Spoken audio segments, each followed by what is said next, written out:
আসসালামু আলাইকুম। আজকের রেসিপি হচ্ছে চিংড়ি মাছের ভর্তা। তো আমি চিংড়ি মাছটা হলুদ মরিচ দিয়ে ভালো করে ভেজে নিয়েছি, আর সাথে শুকনো মরিচও ভেজে নিয়েছি।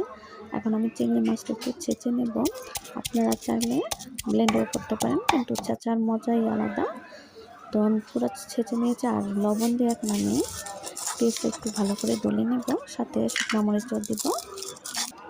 তো এখন গুঁড়ো করা চিংড়ি মাছটাকে এখন ভালো করে পেঁয়াজের সাথে মাখিয়ে নেব, আর সাথে দিব সরিষার তেল।